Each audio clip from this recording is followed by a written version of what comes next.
Esas son las condiciones que estaban los alemanes. Los soviéticos, por su parte. Los soviéticos en todas sus ofensivas perdían gran cantidad de material. Gran cantidad de material. De hecho, su material estaba hecho para ocupar y tirar cuando se echase a perder. Muchas veces el tirar estaba dentro de la idea de los soviéticos de canibalizar unidades que se fueran echando a perder para hacer que otras funcionaran. Por lo cual, sus pérdidas de material siempre estaban consideradas un número bastante alto. Las unidades habían perdido gran cantidad de hombres, pero estamos en el momento en que el ejército soviético está por alcanzar sus máximos en números de unidades. En este momento se cuentan con las interpretaciones correctas a lo que se tiene que hacer. Están en el mando gente como Bakunin, como Zhukov, el general que es polaco, Rokossovski, Rokossovski. que son generales. Kovnev está en el grupo de reserva de la Estepa. ¿Mm? Rokossovski es un personaje que a mí me gusta mucho porque se le plantaba a Stalin si era necesario a dar A su, todos su... nos gusta mucho Rokossovski. Creo que para el que sabe de la Segunda Guerra Mundial ya no piensa tanto en Zhukov, sí, Zhukov súper admirable, o en Komnev, uno piensa en Bakunin o en Rokossovski, que son generales que le dieron la pelea a generales alemanes de primera línea durante toda la Segunda Guerra Mundial. Hay un episodio de este canal que a ti y a mí nos gusta mucho, Oscar, de Tick History, Sí, donde analiza los enfrentamientos entre Bakunin y Manstein. sí. Bakunin, yo pienso parecido, yo también, mucho antes de que viera Tic, Bakunin era de mis generales soviéticos favoritos. A mí me gustaba muchísimo. A estas alturas, Oscar, hay muchas personas que le dan una importancia que sí la tiene a los números, ¿no? Sí. A la apabullante superioridad soviética en tropas y armamento, pero ya para estas alturas el mando soviético ha mejorado mucho, ¿no? Muchísimo. Ya tenemos generales capaces de hacer ofensivas coordinadas. ¿Ya? Ya tenemos generales no solamente capaces de resistir en defensa o retirar a sus unidades en forma correcta para evitar cercos. Pensemos en el desastre que pasó en invierno ahora en Kharkov, en el 43, en el invierno del 43, final del invierno del 43 en Kharkov, la cantidad de tropas embolsadas soviéticas fue mínima. Se retiraron antes. Los generales están mucho más preparados, tanto para constituir frentes defensivos como para organizar a sus tropas. El ejército rojo va a seguir siendo inferior tácticamente al alemán hasta el final de la Segunda Guerra Mundial. Sus sargentos tienen menos experiencia. Sus suboficiales y sus oficiales inferiores son menos preparados técnicamente que el alemán y lo van a seguir siendo hasta el final de la guerra. Y moralmente no tienen la moral del soldado alemán, son menos fuertes moralmente porque están menos dotados de la infraestructura alemana de propaganda hacia sus soldados, y los alemanes siempre van a tenerlos muy preocupados hasta el final de la Segunda Guerra Mundial. Pero al menos en generales, sus generales están demostrando ser hábiles en la maniobra, Oscar, muy buenos organizadores. tú mencionaste estos 300.000 trabajadores que apoyaban a los alemanes con trincheras y demás. Los soviéticos también movilizaron, una vez ya convencidos de que la ofensiva de Ciudadela venía por Kursk, concentraron una cantidad de civiles enorme también para desarrollar, creo que hasta 8 líneas defensivas, ¿no? Los soviéticos movilizan a cerca de 700.000 personas, que pese a ser la Unión Soviética un país enorme, 300.000 personas son una cantidad de mano de obra inmensa. Construyen líneas defensivas. Tenemos que ver cómo para el año 43 se va a constituir un frente soviético. Las reglas de defensa que no existían en el Estado Mayor soviético, no existía un manual defensivo. Siempre la defensa se veía como una transición al ataque. Después de las inmensas derrotas que ha sufrido el ejército soviético, Stavka ha constituido un manual de defensa. Ahora, las tropas que están en primera línea no van a ser la mayor cantidad de unidades. La mayor cantidad de unidades se va a encontrar en la profundidad. En la primera línea, por ejemplo, de 3 unidades de cuerpo, de un cuerpo soviético de 15.000 hombres, un cuerpo soviético tiene 15.000 hombres, para que sepamos. Es más o menos el tamaño de una división alemana. 2 divisiones de ese cuerpo van a estar en primera línea y uno va a estar en retaguardia. Por cada cuerpo que esté en primera línea, por cada dos cuerpos que estén en primera línea, va a haber un cuerpo de retaguardia y va a haber un ejército en retaguardia por grupo de ejército.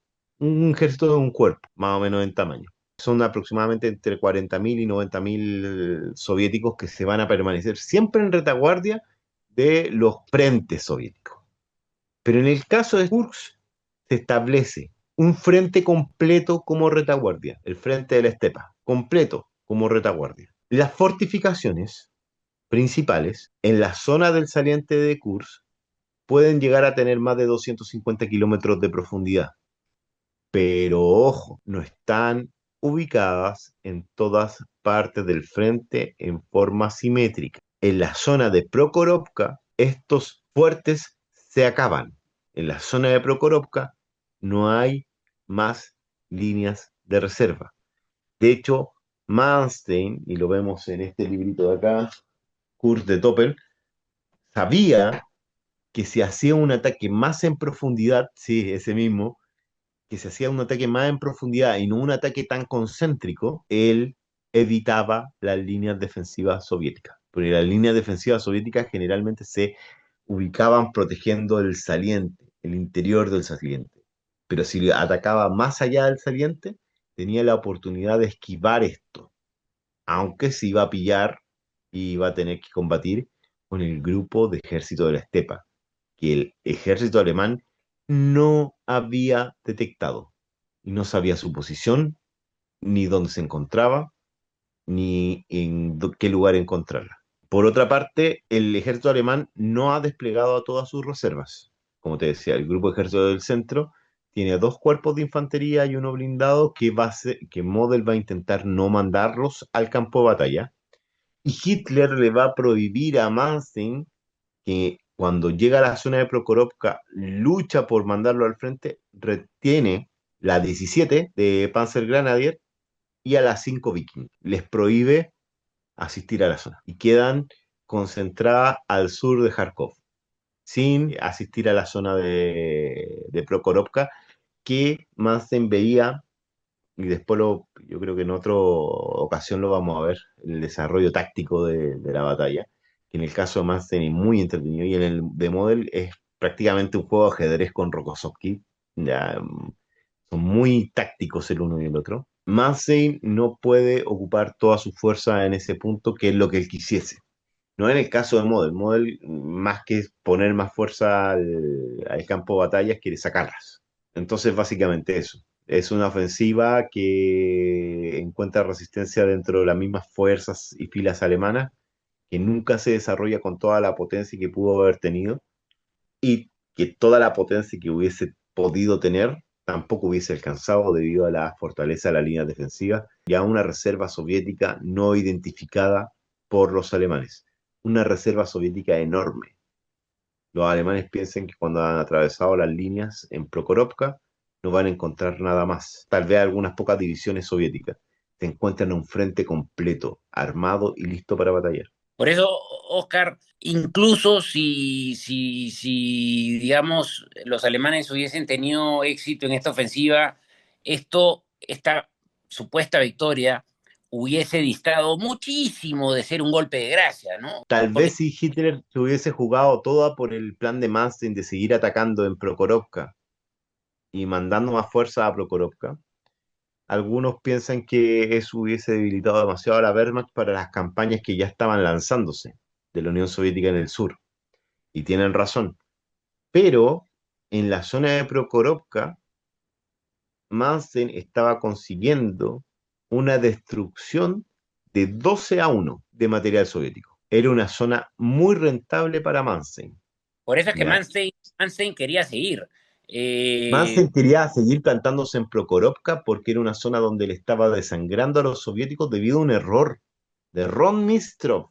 Aquí no es Rokossovski, es Rodnistrov. Rodnistrov es el general del quinto ejército de guardias de tanques, de guardias acorazados. Ya en este momento, lo vamos a analizar después cuando entremos de lleno a la batalla, pero ya en este momento, cuando Manstein quiere seguir, eh, ya los aliados occidentales están en Sicilia, ¿no?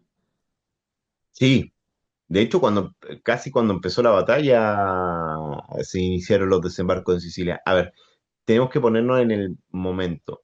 Sicilia no es estratégicamente tan importante, más allá de Italia, de mantener contento al aliado italiano. No es mucho más importante que eso, no es ni siquiera territorio continental. Alemania tiene fuertes reservas en Europa, ha constituido fuertes reservas en Europa para enfrentar la batalla en Italia si es que se viniese, o una batalla en Francia si es que ocurriese. No con probabilidades de ganarla, pero sí con probabilidades de resistir. Y en el caso de Italia, provocarle una sangría a los aliados que les fuese difícil soportar, debido a que podían instalar diferentes líneas defensivas en todo lo largo de la península italiana. ¿Ya? Así que ellos estaban preparados con una defensa que a ellos les podía servir. Y ellos sabían que su última línea de defensa terminaba siendo los Alpes, que era muy fácilmente defendible. Ellos pensaban que podían poner 5 a 10 divisiones en la zona de los Alpes y ellos podían resistir. Claro, ahí armarían después la línea gótica, ¿no? Que era la línea posterior a la línea Gustav, pero de Sí, todas maneras, la línea gótica estaba en el Po, y la línea Gustav estaba mucho más al sur, protegiendo básicamente los accesos a Roma. claro, Pero ellos tenían una última línea en los Alpes que básicamente los aliados atravesaron, pero porque los alemanes se rindieron. Ni siquiera habían llegado ahí. claro, claro.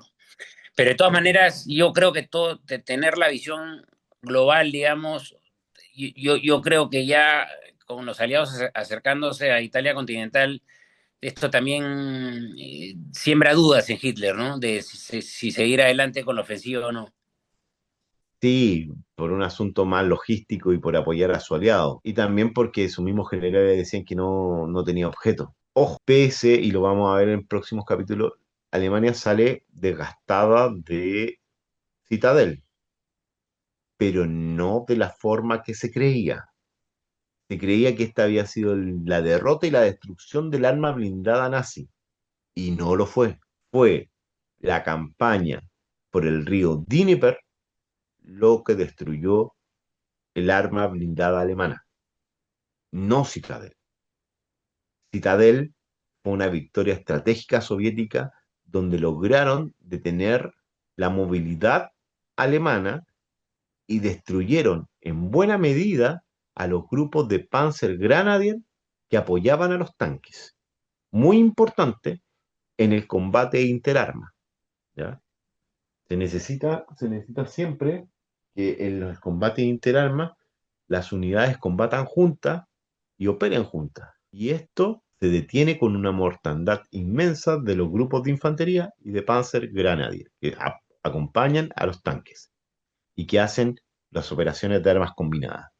En ese sentido, esas unidades sí son muy dañadas, pero no las unidades de tanques. Las unidades de tanques resultan bastante indemnes en Citadel.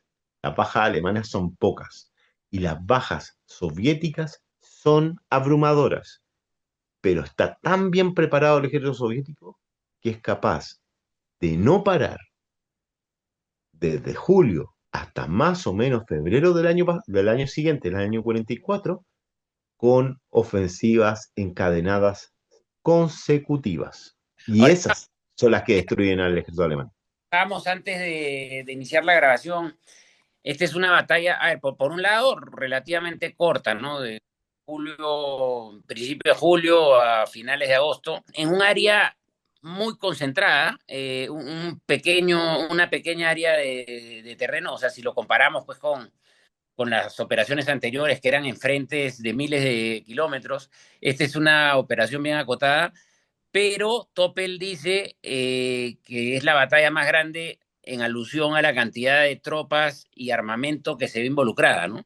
Y logísticamente, más hombres habían estado en otras batallas, pero la cantidad de potencia de fuego que se acumula en esta zona muy pequeña, yo creo que es sin parangón en la historia. El Tal profesor, vez, el profesor Carlos Caballero Jurado dijo una vez, y creo que no se equivoca, en decir que solamente en el primer día de la ofensiva, Oscar, solo en el primer día, los alemanes dispararían más proyectiles de artillería que en todas las campañas de Polonia y Francia juntas. Sí, pues sí, eso es cierto, eso es real, eso es real. Eso significa que la cantidad de poder de fuego se ha multiplicado. Una parte muy pequeña del ejército alemán es capaz de desplegar una cantidad de fuego que todo el ejército alemán era capaz de desplegar en todas sus ofensivas juntas. La cantidad de material acá reunido es no importante, lo siguiente, demasiado grande, demasiado grande. Oscar, bueno, tenemos una situación en la cual los alemanes para destruir el saliente van a atacar desde el Grupo Ejército Centro, desde el norte. Model tiene que atacar desde el norte con su Grupo Ejército Centro, Manstein con su Grupo Ejército Sur, desde el sur, y en un movimiento de pinzas contactarse a ambos ejércitos y aislar y aniquilar a las dotaciones soviéticas en el saliente de Kursk. Pero Alemania, a pesar de haber postergado la ofensiva y a pesar de la acumulación de tropas, no llega convencida, ¿no? Model, como tú bien dices, siempre estaba con un ojo atrás, Exacto. y no estaba convencido del todo.